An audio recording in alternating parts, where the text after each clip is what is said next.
Hello to all my dear students. हम लोग आज की क्लास के अंदर ह्यूमन रेस्पिरेशन से रिलेटेड एक टॉपिक पढ़ने जा रहे हैं बेटा, और उसका नाम है ह्यूमन लंग। यानी कि हम आज की क्लास के अंदर फेफड़ों की संरचना पढ़ने जा रहे हैं, राइट। फेफड़ों की संरचना।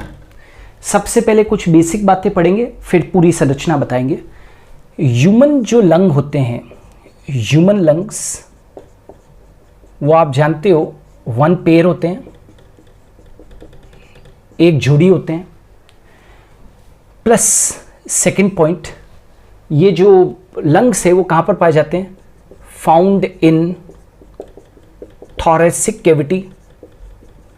फाउंड इन थोरेसिक कैविटी मतलब वक्षीय गुहा में स्थित, वक्षीय गुहा में स्थित सॉलिड एंड स्पॉन्जी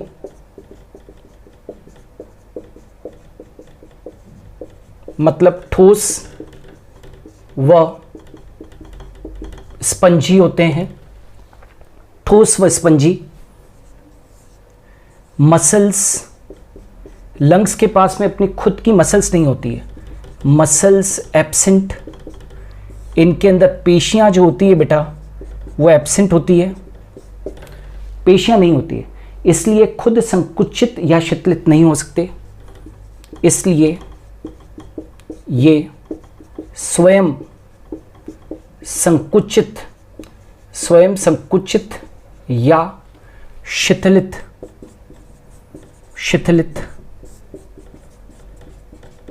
नहीं हो सकते।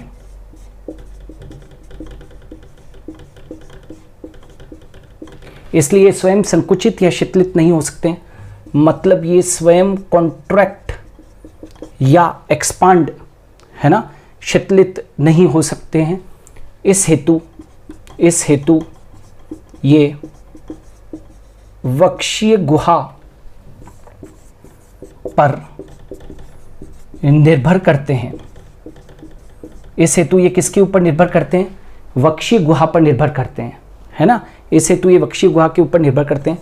वक्षीय गुहा का आयतन बढ़ेगा तो फेफड़ों का आयतन भी बढ़ेगा, है ना। और यदि आयतन घटेगा, किसका? वक्षीय गुहा का आयतन घटेगा तो इनका भी आयतन क्या होगा? घटेगा। मतलब फेफड़ों के पास में स्वयं की मसल्स नहीं है। Are you getting? तो मसल्स एब्सेंट होती है, सॉलिड और स्पॉन्जी होते हैं, फाउंड इन थोरेसिक कैविटी। और ह्यूमन लंग्स जो है वो कितना है बेटा? वन पेयर है। फेफड़ों के अंदर एल्वियोलाई होती है, कुपिका होती है। एल्वियोलाई होती है जो फेफड़ों की संरचनात्मक व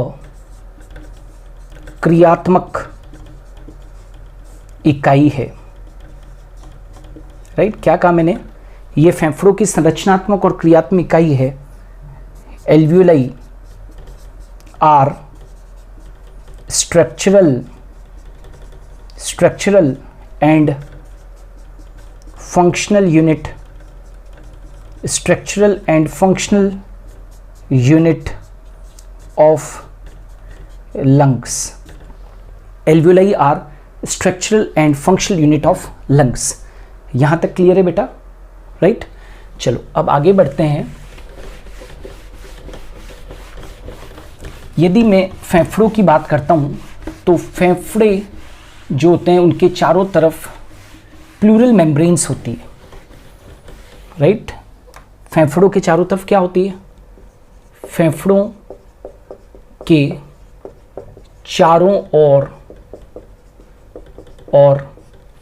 चारों ओर डबल मेम्ब्रेन्ड या मैं यूं कहूँगा कि फेफड़ों के चारों ओर प्लूरल मेम्ब्रेन्स पाई जाती है, प्लूरल मेम्ब्रेन्स पाई जाती है। बेटा इन प्लूरल मेम्ब्रेन्स की जो संख्या होती है, इन प्लूरल मेम्ब्रेन्स की जो संख्या होती है वो कितनी होती है? 2। ठीक है, पहली वाली जो है उसका नाम है पैराइटल प्लूरा। ठीक है, पैराइटल प्लूरा। और दूसरी वाली जो होती है वो कौन सी होती है? Visceral pleural. ठीक है, पैराइटल प्लूरा और विसरल प्लूरा, मतलब ये भित्तीय और ये कौन सी? आंतरांगी। ठीक है, तो फेफड़ों के चारों ओर कितनी प्लूरल मेम्ब्रेन से? 2 है, प्लूरल, पैराइटल प्लूरल और विसल प्लूरा। ये वाली जो होती है बेटा आउटर होती है और ये क्या होती है? इनर होती है। राइट, ये क्या है? It is attached to lung surface,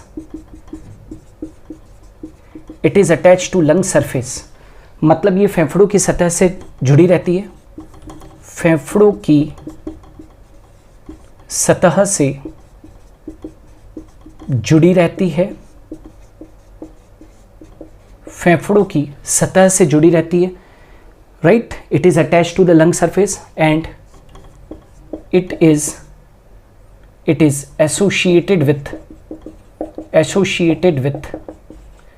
thoracic lining,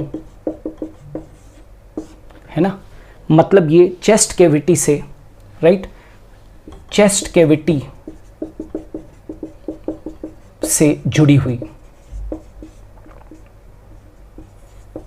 ये तो है बेटा चेस्ट कैविटी से जुड़ी हुई, जिसको कि पैराइटल प्लूरा कहते हैं, अभी डायग्राम में बताएंगे। और अंदर वाली जो लेयर है उनको हम क्या कहते हैं? Whistle pleura. अच्छा, एक नोट डाल देता हूं, इन दोनों परतों के मध्य एक कैविटी होती है बेटा, जिसका नाम है प्लूरल कैविटी। इन दोनों परतों के मध्य में कौन सी कैविटी होती है? प्लूरल कैविटी होती है, जिसमें कम मात्रा या पतली परत के रूप में प्लूरल फ्लूइड, प्लूरल द्रव्य, फ्लूइड बोले तो द्रव्य पाया जाता है, बहुत कम मात्रा में पाया जाता है। Are you getting? जो फेफड़ों को घर्षण अर्थात फ्रिक्शन से बचाता है, क्योंकि फेफड़े कोमल अंग है। राइट, ये प्लूरल फ्लूइड पाया जाता है जो फेफड़ों को घर्षण से क्या करता है? बचाता है, फेफड़ों को घर्षण से बचाएगा।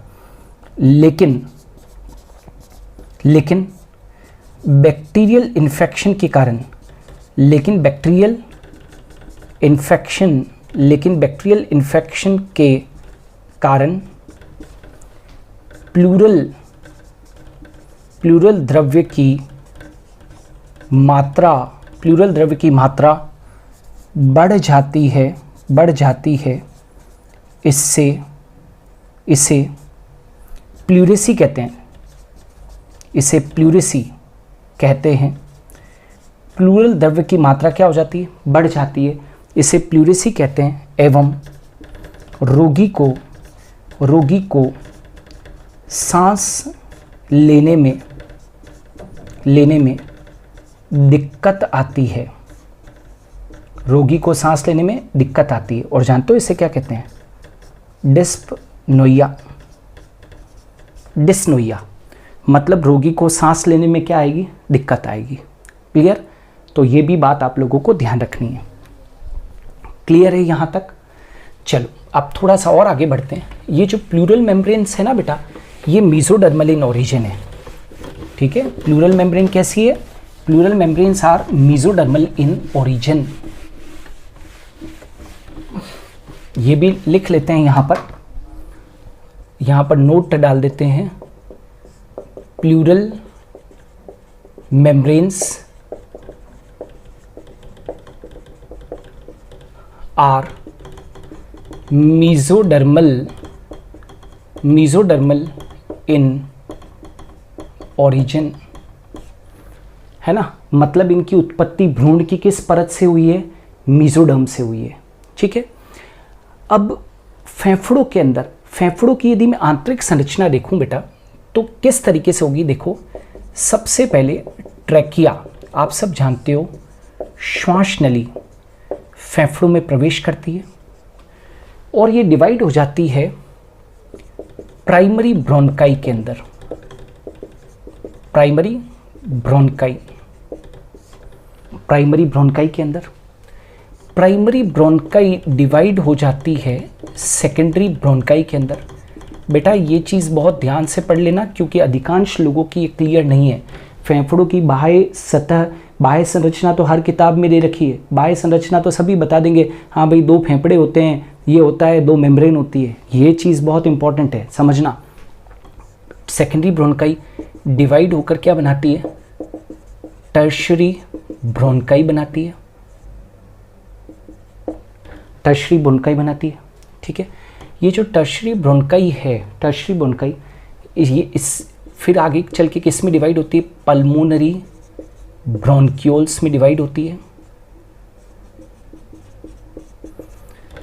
पल्मोनरी ब्रोंक्यूल्स से फिर बनती है टर्मिनल ब्रोंक्यूल्स। ब्रोंक्यूल समझते हो मतलब बेटा? श्वसनिकाएं, श्वसनिकाएं, है ना। ये क्या है? श्वसनिका, ठीक है। फिर टर्मिनल ब्रोंक्यूल जो होती है वो डिवाइड होकर बनाती है और respiratory bronchioles. Respiratory bronchioles divide होकर बनाती है बेटा alveolar ducts. Alveolar ducts open होती है एट्रिया के अंदर।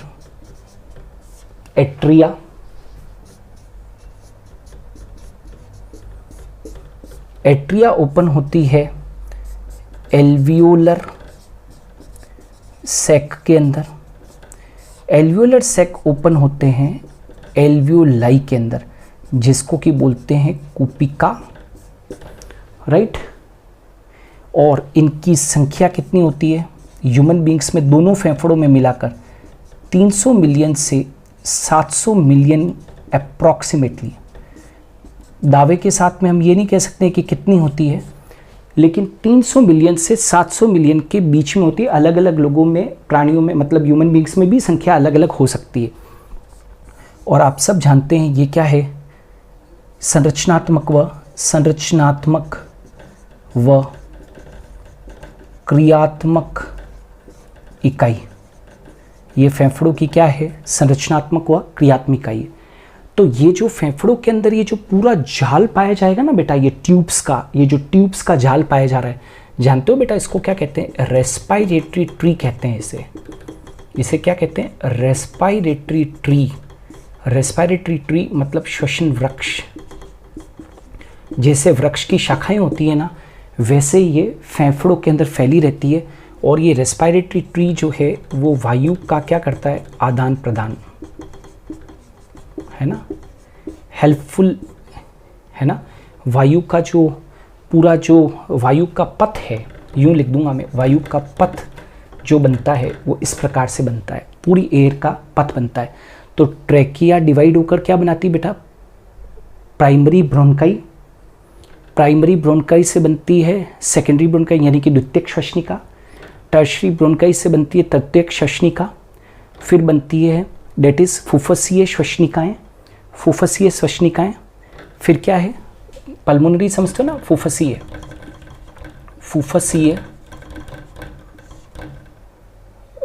श्वसनिकाएं।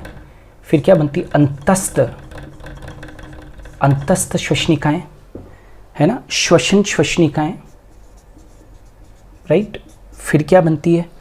एल्वियोलर एल्वियोलर डक्ट्स, कुपिकीय नलिकाएं, कुपिकीय नलिकाएं है ना, कुपिकीय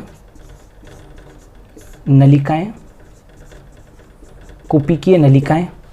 फिर क्या बनते हैं, एल्वियोलर सैक बनते हैं, है ना, कुपिकीय कोश वगैरह बनते हैं, और ये अल्टीमेटली किस में खुल जाते हैं, कुपिका के अंदर।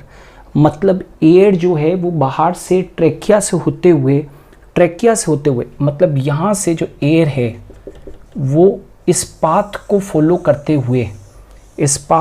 करते हुए कहाँ पर पहुँच जाती है, एयर इस एल्वियोलाई के अंदर, ठीक है। और इस तरीके से पूरा के पूरा जो एक्सचेंज होता है, और यहाँ से तो क्या है, O2 अंदर आ गई है, ये तो O2 अंदर आ गई, और इसी रूट से होते हुए वापस से बाहर, यहाँ से तो O2 अंदर आ गई, और ये जो एग्जिट होगा ये किसका होगा, CO2 का, और फिर ट्रेकिया से होते हुए और बाहर श्वसनीय पथ से होते हुए बाहर चली जाएगी। तो बेटा ये जो है पूरा जो रेस्पिरेटरी जो एक पथ है, ट्री है, वो आपको आना चाहिए। वापस से एक बार बता दूं, फिर आगे बढ़ते हैं। ट्रेकिया से प्राइमरी ब्रोंकाई डिवाइड होकर सेकेंडरी ब्रोंकाई बनाती है, सेकेंडरी ब्रोंकाई से टर्शरी ब्रोंकाई बनती है, टर्शरी ब्रोंकाई से, ये तो समझते हो ना, टर्शरी मतलब तृतीयक बेटा, तृतीयक, ये क्या है, द्वितीयक, ये क्या है, द्वितीयक, ये क्या है बेटा, प्राथमिक। फिर पल्मोनरी ब्रोंकाई से टर्मिनल ब्रोंक्यूल से रेस्पिरेटरी ब्रोंक्यूल से एल्वियोलर डक्ट से एट्रिया से एल्वियोलर सेक से एल्वियोलाई। और एल्वियोलाई क्या है, संरचनात्मक और क्रियात्मक इकाई है, और इनकी संख्या 300 से 700 मिलियन है। और एल्वियोलाई ही वह जगह है जहाँ पर कि गैसियस एक्सचेंज होता है। एल्वियोलाई की सतह पर क्या होता है, गैसियस एक्सचेंज होता है बेटा। एल्वियोलाई की जो सतह होती है ना, इसकी जो सतह होती है, एल्वियोलाई की जो सतह होती है उसके ऊपर गैसियस एक्सचेंज होता है, ठीक है। तो ये मैंने इंटरनल फेफड़े अंदर से कैसे हैं वो आपको बताया, ठीक है। अब आगे बढ़ते हैं।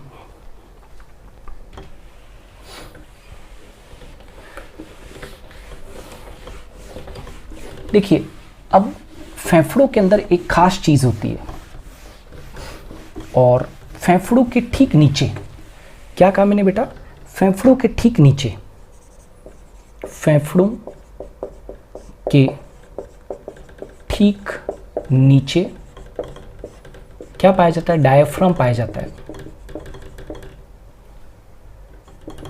डायफ्राम उपस्थित, फेफड़ों के ठीक नीचे क्या है, डायफ्राम है। डायफ्राम समझते हो, तनुपट। और ये जो तनुपट होता है डायफ्राम, ये किसकी विशेषता है बेटा, इट इज पिक्यूलर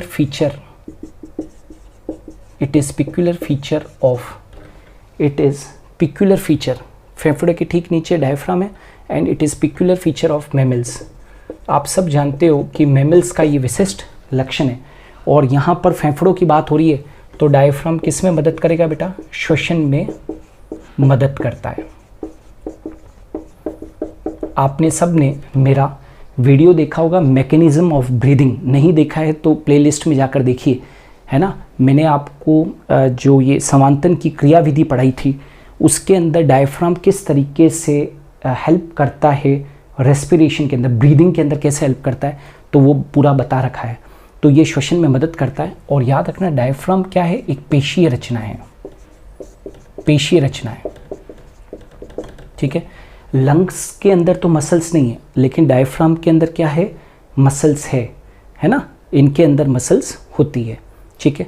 अच्छा, एक और चीज़, दोनों फेफड़ों के मध्य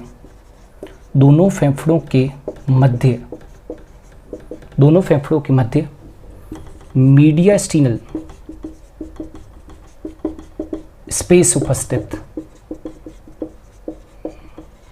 दोनों फेफड़ों के मध्य क्या है, मीडियास्टिनल, मतलब समझ में आ रहा है, जैसे ये दोनों फेफड़े मान लो ये दोनों फेफड़े है ना, और ये डायफ्राम है। तो ये जो दोनों फेफड़ों के बीच में जो स्पेस है ना, मध्यावकाश, मीडियास्टिनम स्पेस, ये पूरी मीडियास्टिनम स्पेस है। ये पूरी क्या है बेटा, मीडियास्टिनम स्पेस है। Are you getting? तो ये भी ध्यान रखना। तो हम जो इस डायफ्राम की बात कर रहे थे वो ये रहा, ये डायफ्राम है। अभी पूरी संरचना वगैरह सब बताऊंगा मैं, ठीक है। यहाँ तक क्लियर बेटा? चलो अब ह्यूमन लंग्स की बात करते हैं कि लंग्स की संरचना वगैरह पढ़ें। उससे पहले आपको ये चीज़ और बता दूं कि जो लंग्स होते हैं, लंग जो होता है ना, ह्यूमन लंग्स, वो क्या होते हैं? फेफड़े दो भागों में विभक्त है। एक जो है वो क्या है? लेफ्ट लंग है बेटा, और एक क्या है? राइट लंग है। राइट लंग और लेफ्ट लंग। ये लेफ्ट लंग जो है थोड़ा छोटा है और ये जो है वो कैसा है? बड़ा है। यदि मैं इसके वजन की बात करूं तो ये कितना है? 625 ग्राम्स के करीब है, ठीक है। और ये जो है वो कितना है? 575 ग्राम से। इसमें राइट लंग जो होता है, मनुष्य का जो राइट लंग होता है, केवल मनुष्य की बात कर रहा हूँ अभी ह्यूमन फिजियोलॉजी के अंदर, उसके अंदर 3 लोब्स होते हैं बेटा। और यदि लेफ्ट लंग की बात करूँ मैं तो केवल कितने लोब्स होते हैं? 2 लोब्स होते हैं। लोब्स बोले तो पिंड, 2 लोब्स होते हैं। यहाँ पर 2 लोब्स कौन कौन से हैं? तो एक तो क्या होता है? Superior lobe, left superior lobe, और लेफ्ट इंफीरियर लोब। बात समझ में आ रही है? ये बायां अग्रपिंड है और ये बायां पश्चपिंड है। बायां अग्रपिंड और ये क्या है बेटा? बायां पश्चपिंड है। और यदि इधर की मैं बात करूं तो 3 लोब्स है ना, तो इसको क्या बोलेंगे? Right superior lobe, right middle lobe, right middle lobe और राइट इंफीरियर लोब। जैसे कि दायां अग्रपिंड, दायां मध्यपिंड और दायां पश्चपिंड। ठीक है बेटा, तो इस तरीके से ये है। अच्छा, यहाँ पर दो विदर पाई जाती है। विदर मतलब या तो आप कहोगे क्लेफ्ट या आप बोलोगे फिशर।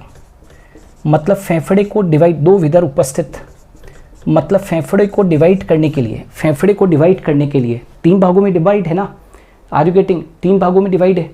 तो यहाँ पर 2 विदर है। एक तो कौन सी है बेटा? एक तो होती है that is horizontal wither, horizontal fissure. Horizontal कैसे होती है? ऐसे हॉरिजॉन्टल। और दूसरी जो होती है वो कौन सी होती है? त्रियक, यानी कि ओब्लिक फिशर, ओब्लिक फिशर। ठीक है। और यहां पर केवल 2 ही लोब है, यहां पर 2 ही लोब है। Are you getting? अरे भाई ये रूम है, इसको मुझे 3 भागों में डिवाइड करना है, तो कितनी दीवारें बनाऊं? 2 दीवारें बनाऊंगा। एक दीवार और एक दीवार बनूं तो 1, 2 और 3 पार्टीशन बन जाएंगे। तो इसलिए यहाँ पर 2 दरारें हैं, 2 विदर है। और यहाँ पर केवल 2 ही लोब है, तो केवल कितनी विदर है? 1 फिशर, यानी कि विदर उपस्थित। कौन सी? मतलब विदर से कंफ्यूजन नहीं करना है, डिवाइडिंग सेप्टम आप यूं समझ लो, है ना, डिवाइडिंग सेप्टम। कौन सा? तो यहां पर एक ही है, ओब्लिक, त्रियक विदर।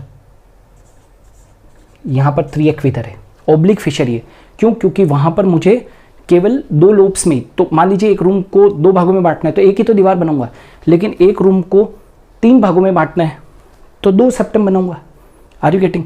तो इस तरीके से ये लेफ्ट और राइट लंग होते हैं।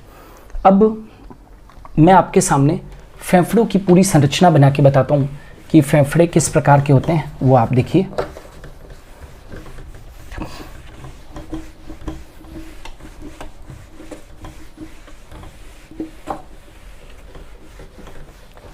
यस, यहां पर देखिएगा, पूरी डिटेल संरचना बनाते हैं।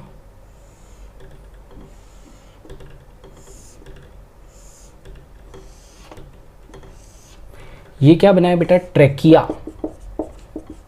ट्रैकिया तो सब समझते हैं ना, श्वासनाल, श्वासनाल ट्रैकिया, ठीक है। और यहाँ पर ये क्या चीज़ है, डेट इज लैरिंक्स होता है। लैरिंक्स समझते हो, कंठ। और यहाँ पर क्या होता है, एपिग्लोटिस।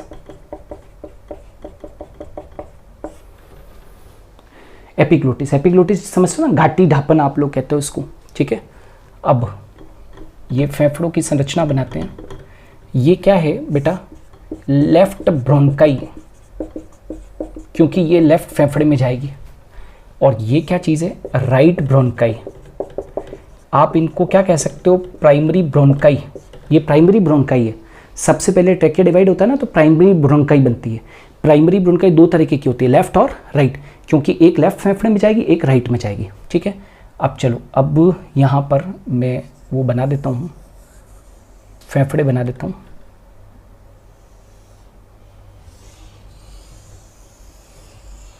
आप देखिए कंपैरेटिवली इसको मैंने छोटा बनाया बेटा, और इसको थोड़ा सा बड़ा बनाया है, ठीक है। अच्छा, एक और चीज़ देखो, फेफड़ों के चारों तरफ कितनी मेम्ब्रेन है बेटा, दो मेम्ब्रेन है ना, दो प्लूरल मेम्ब्रेन है ना। एक फेफड़े के चारों तरफ बना दिए आप, चलो दूसरे पे भी बना देता हूं मैं।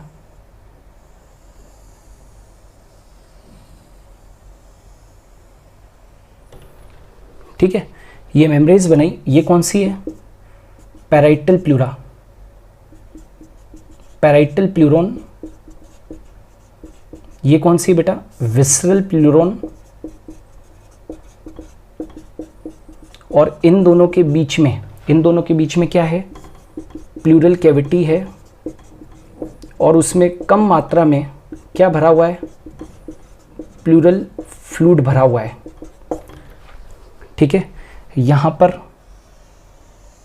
इस जगह पर नीचे, फेफड़ों के नीचे, ये क्या चीज़ है, एक पेशीय डायाफ्राम है। ये क्या है, पेशीय डायाफ्राम। डायाफ्राम बोले तो तनुपट, पेशीय तनुपट है, ठीक है। और यहाँ पर एक नॉच है बेटा, कार्डियक नॉच। कार्डियक नॉच समझते हो, कार्डियक खांच है। और कार्डियक वर्ड किसके लिए यूज होता है, हृदय के लिए। तो यहाँ पर अपना प्यारा सा हार्ट प्रेजेंट है कार्डियक नॉच में,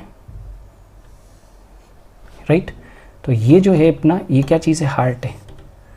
ये हार्ट है, हृदय, ठीक है। अब यहाँ पर यहाँ पर दो इस तरीके से, एक तो ऐसी और एक बेटा होती है ऐसी, राइट। ऐसी दो विधर आपको नजर आ रही है ना। ये कौन सी है, ओब्लिक फिशर है, ओब्लिक फिशर है। और ये क्या है, हॉरिजॉन्टल फिशर है। हॉरिजॉन्टल कैसी होती है, ऐसी। तिरछी कैसी होती है, ऐसी फिशर है। तो बताओ, फेफड़े तीन भागों में डिवाइड हो गए, आर यू गेटिंग। ये एक, ये दो, ये तीन, आर यू गेटिंग। यहाँ पर एक ओब्लिक फिशर है, तो ये दो भागों में विभक्त हो गया, ठीक है। यहाँ पर एक ही फिशर है, यहाँ पर एक ही फिशर है, ये वाली, इसको क्या बोलते हैं, ओब्लिक फिशर। इसको बोलेंगे बेटा ओब्लिक फिशर या ओब्लिक सेप्टम, जो भी बोलना चाहो। अब यहाँ पर तीन लोब है ना, तो ये कौन सा है, ये दायां अग्रपिंड, यानी कि राइट सुपीरियर लोब। ये क्या है बेटा, right middle lobe, right middle lobe. और ये right posterior lobe, right posterior lobe, समझ में आ रहा है।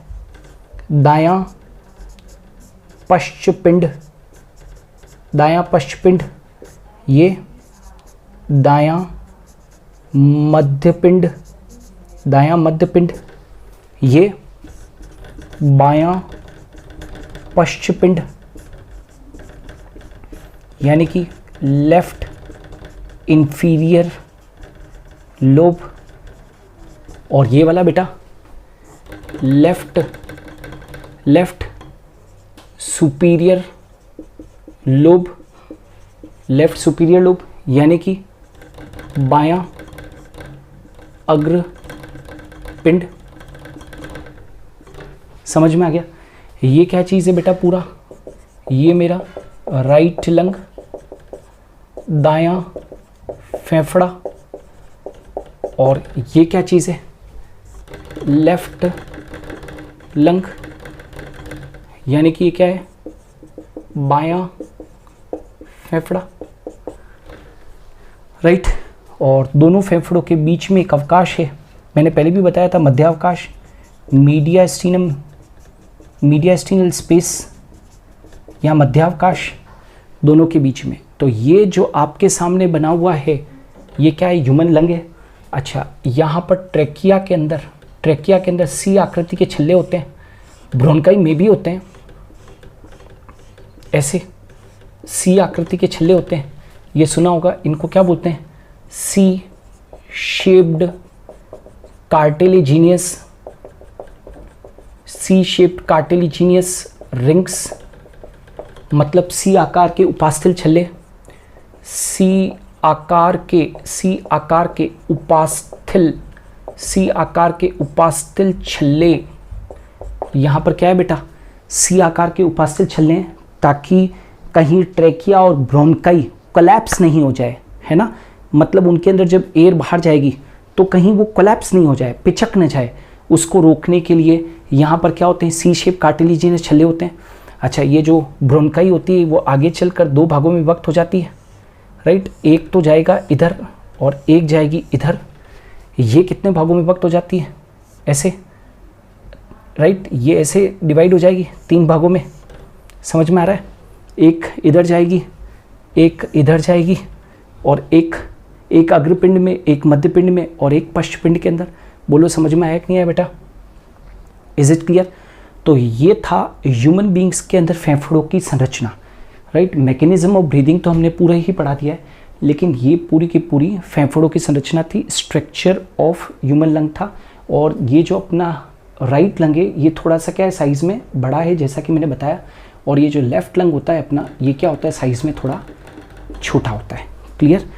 तो बेटा आज की क्लास के अंदर हम लोगों ने स्ट्रक्चर ऑफ ह्यूमन लंग पढ़ा है ना, स्ट्रक्चर ऑफ ह्यूमन लंग। मैं कोशिश करूँगा कि इस रेस्पिरेशन वाले टॉपिक के ऊपर और ह्यूमन फिजियोलॉजी वाले टॉपिक के ऊपर हम लोग ढेर सारे और भी नए वीडियोस लेकर आएँ। सो थैंक यू, अलविदा।